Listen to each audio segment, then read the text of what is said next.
Hey, welcome to another episode of Voice of Our Generation. This is a segment on this channel where I talk about differences between the point of view of someone from a different generation to the millennials today. And in this topic, surveyed by Today Online, it says half of singles say marriage is important, but fewer want kids amid living costs and work demands concern. And they interviewed people from the age of 18 years old to 35. Being a parent myself and also around the age of 35 plus minus give and take, I consider myself a youth and also part of this demographic. So let's take a look at what the young people have to say about marriage and having kids. Generally, what people of this demographic have replied to this survey is that they feel they are not ready to have children or to bring children up into this world because, cited by this survey, the cost of living is number one. Most of them wouldn't want to put a child into this world if they know they cannot afford it. And if you take a look at it right now, having a family is extremely expensive. Back in the time of our parents' era, where there's not much entertainment, not much by ways of lifestyle, you can have 3, 4, 5 kids because the children is the entertainment, children is the asset, because you're pretty much stuck at home. There's no internet, there's no phone, you do nothing but have sex, procreate, and just live among your own community. Husband goes to work, the mother is a caretaker. That's my grandparents' time, that's my parents' time. When it comes to me right now, on just a single person paycheck, and no matter how much you earn, there just isn't enough to keep up with a quality life and raising a family. Of course, whatever I mentioned right now is pertaining to my personal point of view. You guys, that's what this platform is about. I would love for you to share with me what you think. Obviously, some families can have 5 kids, 6 kids in today's era and still live comfortably. I think something has got to give. What are you willing to give up to have that family? And according to this survey, a lot of young people are not willing to give up their quality of life. And even if they were willing to give it up, they just feel that there's not going to be enough. Taking a look at just this chart, getting married and having children. Well, a healthy number of people think that marriage is very important. Big number says it is important. Some of them were neutral. But if you can look at this chart, Singaporeans at least do put a lot of weight onto marriage and having children. I think that is pretty much the Asian mindset of getting married, getting a degree, having children, and your Singapore version of a white picket fence. A small demographic feel that it's not important, some says it's not important at all. And this survey found that 2 in 5 women found that having children is important. This is very different from just 2 generations before us, where children is important. So important that the government have to say, stop at 2. Don't have any more than 2. We cannot handle the population growth. And a lot of this change in mindset with the youth today is attributed to a very equal playing field between male and female.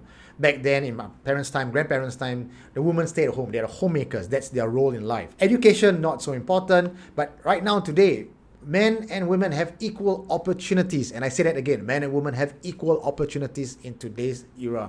You no longer have to fight to be heard. You no longer have to fight for position in a workplace just because you are a female. That doesn't exist anymore. Contrary to what a lot of feminists believe, I stand by my point of view that the things I see around me, the job opportunities, they are very, very equal. And so with this kind of equal opportunity, a lot of doors are open to both male and female. And most women don't feel the need to have kids to shackle them down. Why would they? The world is their oyster. Personal growth, romance, seeing the world, traveling, that costs money and that takes time and effort. But the minute you put children into that mix, all that is gone. I know that because I'm really in it myself. My wife and I, before we got married, we thought we were going to see the world independently or together. We have so much to look forward to. But the minute we got Leonidas, our kid who's now 5 years old, everything has changed. And even if we say that, you still can do it with children, but the dynamics is very different. Your priorities are very different. Right now when I work, I don't work for myself. I don't work to buy things for myself. I work to take care of the family. And the women, the minute they are mothers, they start to be more nurturing, they start to take sacrifices, and usually their career and their personal happiness takes a back seat when they raise up the child. And when you're newlywed in a world where there's so much opportunities and you see your single friends are going out there living the life that you wish you had, you start having a little bit of resentment about why you even got married in the first place and having kids. So a lot of people, especially the boomers, Gen Xers, they feel that millennials are selfish and self-absorbed as a stereotype. But a survey found that in fact the millennials are holding back from being parents because they know they cannot do a good job being parents, and why.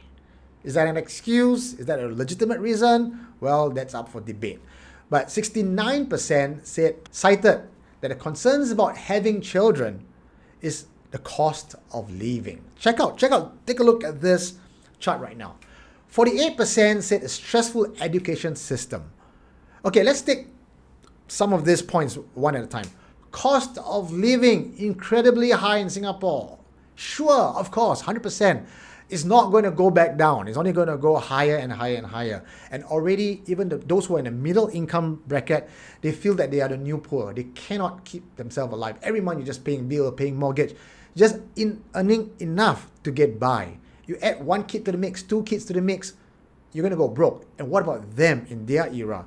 They're never going to earn enough to even buy a house. Government says, yes, there's subsidies and all that, but fuck your subsidies, really. It's too small a sum to raise a child for its entire lifetime. Your subsidy is one time. That does nothing for us. It helps. Of course it helps. It helped me, my family.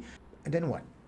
And then what if you lose your job? What if inflation happens? What if health comes in? There's so many things that would impact family life, a decision to have children, that cannot just be pushed away by a simple subsidy. 48% said it's stressful education system. Now that I have something to counter offer. It's stressful because you guys are in a kiasu environment where tuition and enrichment is a must, mandatory as opposed to being optional.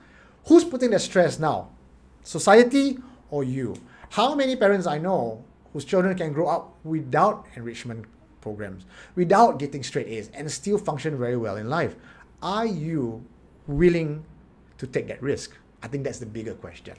And for most of us who grew up in Singapore, taking risk and having a failure on your books is not acceptable. That was where the stress comes in, is what we put on ourselves. 41% says lack of time to spend with children. I believe in this as well. I know couples who are so entrenched in a career, either because they are career-oriented or because they just need to make the dual income to afford a simple HDB, afford having basic entertainment like going to movies, eating at a restaurant, maybe even a car. I know many of you say that a car is not important, it's a luxury, but when you have children, having a set of wheels is almost godsend. So yes, lacking of time to spend with kids just grow up with the helper of the grandparents.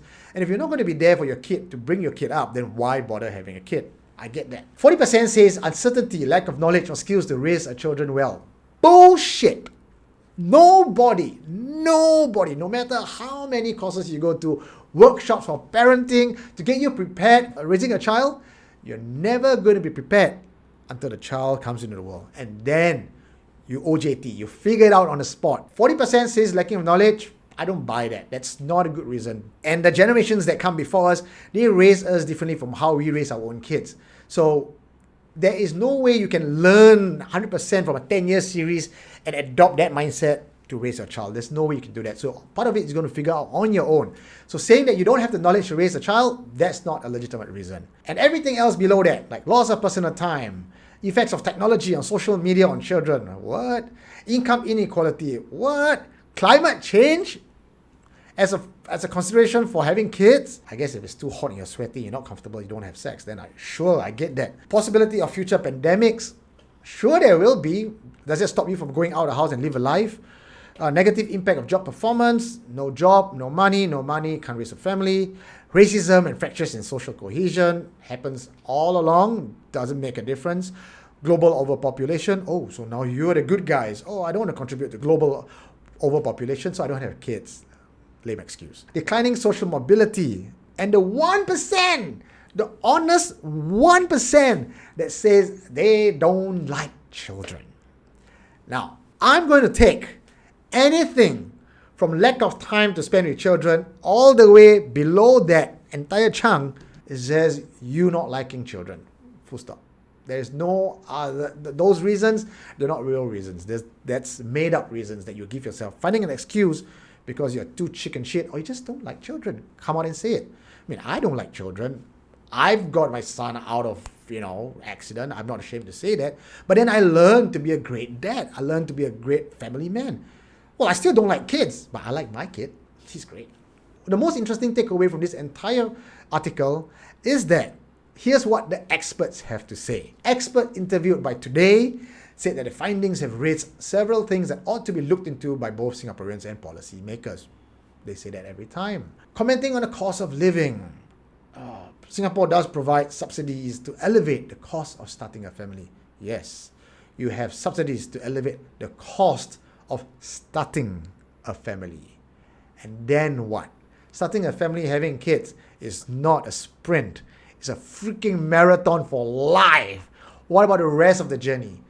So you just dangle a little bit of subsidy and says, here, have a little bit to start with. And oh my God, take a look at the $600 voucher. Let's have sex, darling. Let's have kids. Ooh. We think big, right? How is subsidy going to handle any of that? If you take a look at policies around the world, without citing any one country specifically, there are more ways that you can do to encourage survivability of a family and not just a subsidy.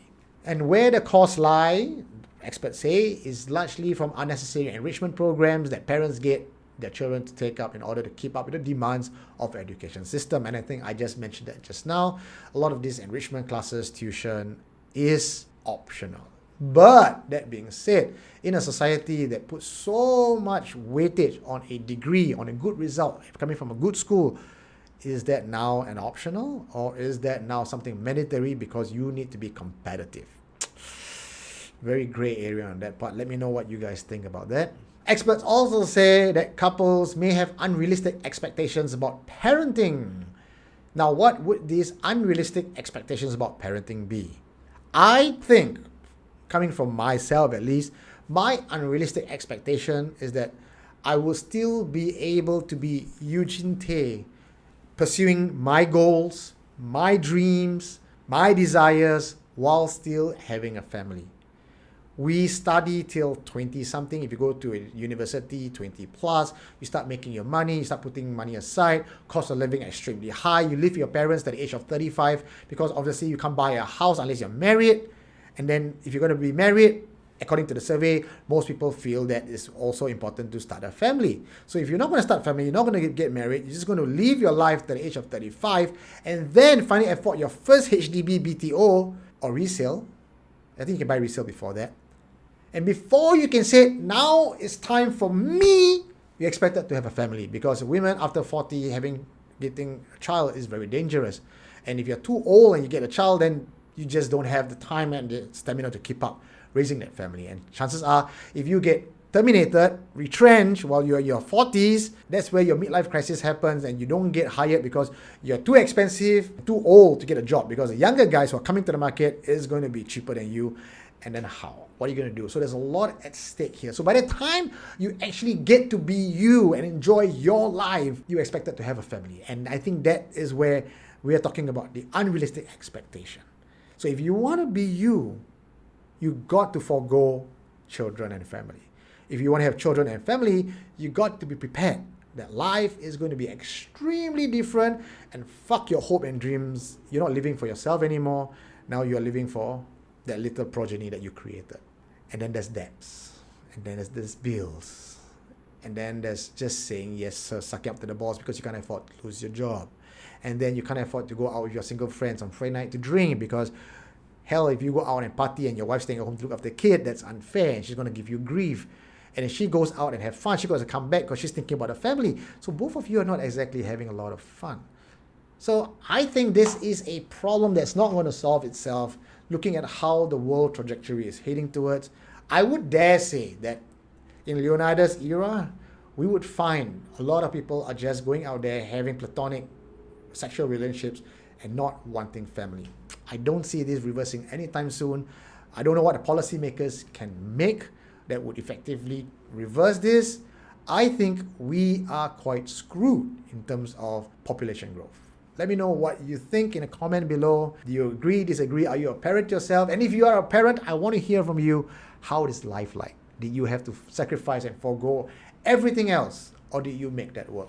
I know a friend of mine, Daniel, he is rolling with children around him as living quality life. Daniel, please put in the comments below, how did you do it? Another friend of mine, I know you probably see her on some of my other channels, Sonia, with 4 kids, married young, and now still able in her mid-40s find that quality of life. How do you guys do it? Let me know. Maybe some of these ideas can be passed on to the policymakers and might turn into something useful. For Voice of Our Generation, my name is Eugene Tay, and I'll see you guys in the next episode.